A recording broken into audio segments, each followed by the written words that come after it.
नमस्कार दोस्तों, बात करने वाले हैं मार्केट के बारे में बात करें तो काफी कुछ बड़ी अपडेट्स निकल के आ रही है। बड़े बड़े दिग्गजों के कुछ लेवल्स निकल के आ रहे हैं भैया, काफी उटपटांग लेवल्स निकल के आ रहा है। ठीक है, अब ये चीजें क्या है क्या नहीं है, क्या होने वाला है मार्केट में। देखो, सबसे पहली चीज तो यह है कि शेयर बाजार में कब थमेगी बिकवाली। 5 महीनों के निचले स्तर पर सेंसेक्स खड़ा है।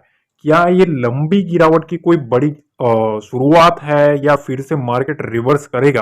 तो देखो, सबसे पहली चीज, ठीक है, मार्केट एक्सपर्ट्स अस्थायी गिरावट की आशंका जता रहे हैं। उनका कहना है कि खराब नतीजों और खपत में सुस्ती के चलते नियर टर्म में गिरावट जारी रह सकती है। एक्सपर्ट्स का कहना है कि इंडेक्स में आई 11% की जो गिरावट देखने को मिली है ना, उसको टेक्निकल करेक्शन के रूप में देखा जा रहा है। बाजार में पहले गिरावट पर खरीदारी का सेंटीमेंट था, जो अब बदलकर उछाल में बिकवाली का सेंटीमेंट देखने को मिल रहा है। पर बात इधर नहीं रुकती है। असली जो स्टेटमेंट आया है, ये अग्रवाल सर से आया है। ठीक है, और आपको पता है कि कितने बड़े रामदेव अग्रवाल जो है, वो आपको पता होना चाहिए कि कितने बड़े फंड मैनेजर है। ठीक है, जिनको पूरा बाजार जो है वो रिस्पेक्ट करता है। और उन्होंने एक बड़ा संकेत दिया है। अब ये संकेत है क्या? तो देखो, सबसे पहली चीज, इन्होंने एक स्टेटमेंट दिया कि निफ्टी में हिट 30,000 का लेवल हिट हो सकता है। जी हाँ, 30,000 का level when FIIs begin to reenter India. मतलब चीज यह है कि एफआईआई आए वहां तक में 30,000 का एक लेवल आपको देखने को मिल सकता है। अब देखो यहां ना, इसी बात में आप दो मतलब ले सकते हो। दो मतलब ले सकते हो। इन्होंने ना एक स्टेटमेंट दिया है। रामदेव अग्रवाल का कहना है कि जब एफआईआई भारत में दोबारा प्रवेश करेंगे तो निफ्टी 30,000 तक पहुंच सकता है।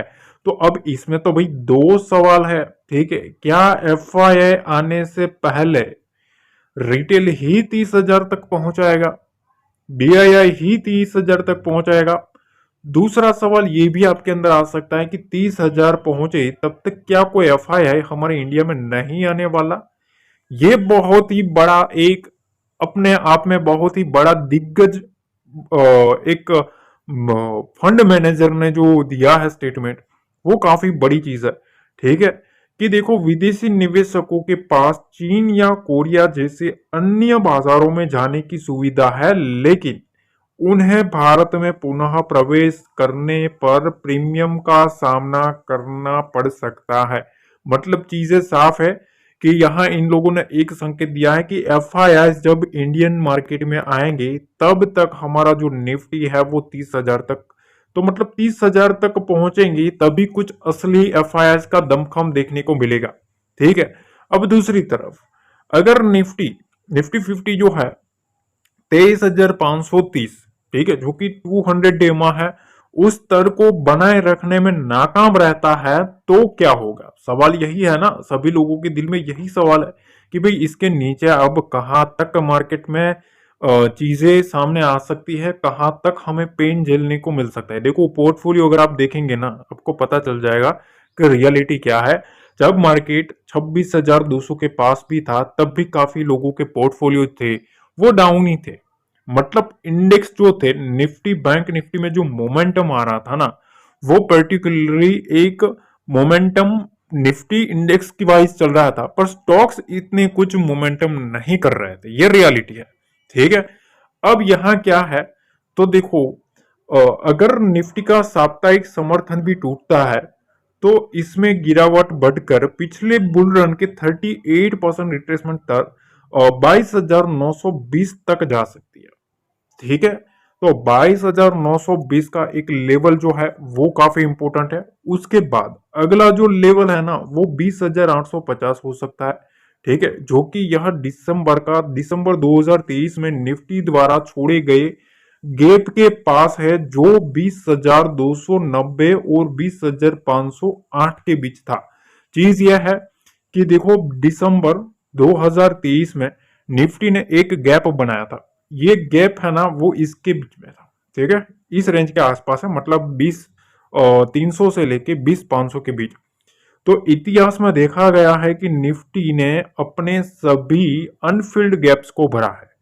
चीजें ऐसी है, जो लोग नए हैं उनको शायद पता ना हो, मैं आपको एक चीज समझा दूं कि देखो मार्केट में कुछ टेक्निकल्स होते हैं, उस टेक्निकल्स के हिसाब से अगर आप काम करेंगे तो आपको समझ में आ जाता है कि हाँ इस टाइप की चीजें होती है। देखो मार्केट में जब कभी भी, ठीक है, कोई भी बड़ी कैंडल्स बनती है, सपोज मैं आपको समझा दूं कि इस टाइप का कोई बड़ा बाइंग कैंडल बना, उसके बाद daily time frame, weekly time frame के ऊपर कोई बड़ी बड़ी बाइंग, कोई गैप बना, फिर बुल रन शुरू हुआ, ठीक है। अब जब मार्केट वहां से रिवर्स करती है ना, ठीक है, तो ये जो गैप होता है ना इसके बीच का, ये गैप फिल करने मोस्टली निफ्टी आया हुआ है, ठीक है। तो बेसिकली ये एनालिसिस ये कहती है कि अभी भी एक जो बड़ा गैप है वो गैप यहां पेंडिंग है, ठीक है, 20,300 से 20,500 के बीच, मतलब 200 पॉइंट है ना, 200 पॉइंट के बीच में यहां एक गैप अभी भी पेंडिंग है, ठीक है। तो इस चीज का हमें थोड़ा ध्यान देना है। बाकी देखो यहां एक और चीज सामने आई है कि 10 ईयर की जो ट्रेजरी यील्ड है ना, ठीक है, वो हायर है। अब इकोनॉमिक डाटा जो है, फेड की जो स्पीच है, वो सारा का सारा ना खेल अभी भी उसके हाथ में है कि यूएस मार्केट को, ग्लोबल मार्केट को किस डायरेक्शन में ले जाना है, ये पहली चीज। अब दूसरी तरफ पीयूष गोयल जी का एक स्टेटमेंट आया है, काफी लोगों ने अगर देखा है नहीं देखा है पता नहीं है, आज उन लोगों ने एक स्टेटमेंट दिया, ठीक है, कि गवर्नर साहब को रेट कट करना चाहिए, रेट कट अब कर देना चाहिए, ठीक है। एक बड़े मंत्री का स्टेटमेंट ऐसा आता है तो फिर आपको पता है गवर्नर साहब भी शांत नहीं बैठेंगे, तो उन्होंने एक स्टेटमेंट दिया, ठीक है। एक इवेंट था, उस मीटिंग में गवर्नर साहब ने ऐसा बताया है कि भाई देखो, मैं अभी जो दिसंबर का जो खेल है, ठीक है, मार्केट में अभी नवंबर चल रहा है, ठीक है, दिसंबर सीरीज में इनका ऊपर नजर है इवेंट का। तो उन्होंने ऐसा बताया कि अभी मैं आपको कोई भी उत्तर देना नहीं चाहता हूं जिसकी वजह से मार्केट कोई उसको उस तरीके से समझ ले और मार्केट में पैनिक बने, ठीक है। मतलब उन्होंने एक चीज साफ बोली कि भाई मैं जवाब दूंगा आपका, ठीक है, पर वो आपको दिसंबर में दूंगा। तो चीजें साफ है, देखो भाई अभी ना काफी चीजें है कि भाई इन्फ्लेशन जो डाटा है वो थोड़ा नेगेटिव है। WPI डाटा जो आया है आपको भी पता है किस तरीके का आया है, वो भी थोड़ा नेगेटिव है। हमारे यहाँ इन्फ्लेशन थोड़ा कंट्रोल में नहीं है। यूएस में क्या है कि वहां रेट कट के होप जो है, रेट कट के चांस है वो ज्यादा है, ठीक है, कंपेयर टू इंडिया। तो इंडिया में अभी थोड़ी दिक्कतें इस वजह से है जिसकी वजह से एफआई है वो कहीं ना कहीं एक लॉन्ग विजन में देखते हैं, ठीक है। आप एक चीज मैं आपको एक बता दूं, देखो भैया आपका फंड होगा 1 लाख, ठीक है, 1 लाख हो या 10 लाख हो, कुछ भी हो, ठीक है। एफआई होता है ना, एफआई का मतलब कितना फंड है ना वो आप कैलकुलेट करना भूल जाते हो, ठीक है, उसमें कैलकुलेटर भी शर्मा जाएगा, उस टाइप का फंड लेके बैठते हैं। तो अगर हम 1 लाख में भी 10 बार सोचते हैं तो समझ लो भैया ये कहाँ तक आगे बैठते होंगे, ठीक है। तो उनको कहीं ना कहीं अगली जो सिचुएशन होती है ना, उनको ये पता चलता है कि भाई ये कुछ सिचुएशन है जिसकी वजह से हमें निकलना चाहिए। आपने देखा होगा कोविड का जो सेलिंग आया था ना, कोविड का जब अनाउंसमेंट हुआ ना, उससे 1 मंथ पहले का डाटा चेक कर लेना, आपको प्रूफ मिल जाएगा। उसके 1 मंथ 2 मंथ पहले ही एफआईआई ने सेलिंग स्टार्ट कर दी थी। और उस वक्त मेरे को याद है, ठीक है, मेरा एक फ्रेंड है, अभी तो वो यूएस में है, ठीक है, पर उसने बहुत बताया था कि भाई तू क्यों ऐसा मार्केट को नेगेटिव ले रहा है। मैंने बताया देख भाई तू डाटा चेक कर, मैं डाटा डेली चेक करता हूँ, डाटा मेरे को कुछ गड़बड़ वाला दिख रहा है, कुछ ऐसी चीज आ रही है जो मार्केट को पता नहीं है, कुछ गड़बड़ चल रही है, ठीक है। और उसके बाद जिस तरीके से निफ्टी ने सर्किट लगा है, तो चीजें ये है कि बड़े प्लेयर्स जो होते हैं ना, ये हेज फंड होते हैं, जो फंड मैनेजर्स होते हैं, उनके पास बड़ी विजन होती है, ठीक है, उनको हर एक रिदम का पता होता है, तो इनके ऊपर थोड़ा नजर रखना चाहिए, ठीक है। बाकी देखो कुछ भी अपडेट्स होता रहता है तो हम तो अपडेट करते ही रहते हैं, हमारा काम ही है कि भैया आपको हर एक चीज से वाकिफ करवाना, ठीक है। बाकी कुछ भी अपडेट होगा, देखो अभी मंडे वाला जो सीनेरियो है, 3 दिन ऑफ है, 3 दिन में ग्लोबली मार्केट हमें दिखना है, ग्लोबल मार्केट क्या सिनेरियो कर रहा है वो हमें थोड़ा समझना पड़ेगा। उसी के बाद ना कुछ मजा आएगा। बाकी देखो ये चीजें तो आती जाती रहेगी, ऐसे टारगेट्स भी आते जाते रहेंगे कि भैया 30,000 जाएगा वो जाएगा, ठीक है। पर चीज मैं आपको एक बताऊं, ठीक है, शॉर्ट एंड स्वीट। देखो मार्केट अभी गिर रहा है, ठीक है, कुछ इंपॉर्टेंट लेवल्स है ना, वो हम वीकली एनालिसिस जो करेंगे, ठीक है। पिछले वीक में जब मार्केट किधर था आपको पता है, उस वक्त मैंने बताया था कि बैंक निफ्टी है ना 50,000 जाएगा, ठीक है, 50,000 आएगा आएगा आएगा, मैंने बताया था। और अभी आप देख सकते हो मार्केट किधर खड़ा है, 50,000 को टच कर लिया, उसके नीचे भी घुस गया, ठीक है। तो उस वक्त मैंने जब बताया ना एक वीक पहले, तो लोगों को नेगेटिव लग रहा था कि भाई ये ऐसा थोड़ी ना होता है, तुम ऐसा बोल रहे हो, ठीक है। पर भाई वो जो होता है वो होता है, ठीक है। यही तो हमारा काम है, नॉलेज प्रोवाइड करना, हमारे पास जो नॉलेज है वही तो हम दे रहे हो, ठीक है। तो ये चीज है।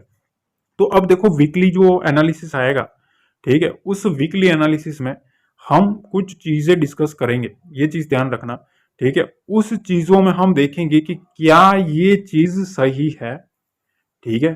30,000 की बातें है वो तो चलो मान लिया, अभी तो पहले डाउन की बातें कर लेते हैं कि भाई नीचे की जगह कितनी है। ऊपर की तो चलो सोच लेंगे, आगे की आगे देखेंगे, पर नीचे कितनी स्पेस अभी बची है वो काफी इंपॉर्टेंट है, ठीक है। तो नीचे जो भी है वो हम वीकली एनालिसिस करेंगे ना, वो मिस मत करना, क्योंकि उसमें आपको बड़े बड़े लेवल्स मिल जाते हैं, बड़े बड़े टारगेट्स आपको समझ में मिल जाता है कि यहाँ तक मार्केट जा सकता है, ठीक है। और एक रिदम अगले वीक की पूरी तरीके से आपको समझ में आ जाती है कि हाँ यहाँ से इतनी इतनी कैंडल्स बन सकती है बड़ी बड़ी, यहाँ से बाउंस आ सकता है, यहाँ से उड़ सकता है, ठीक है। तो ये चीज है। बाकी कुछ भी अपडेट होगा अपडेट जरूर दे दूंगा। लाइक नहीं किया, लाइक दबा देना, शेयर कर देना ट्रेडिंग रिलेटेड दोस्तों के साथ, और टेलीग्राम ज्वाइन कर लेना। मिलते हैं अगले वीडियो में। जय हिंद, जय भारत, जय माता दी।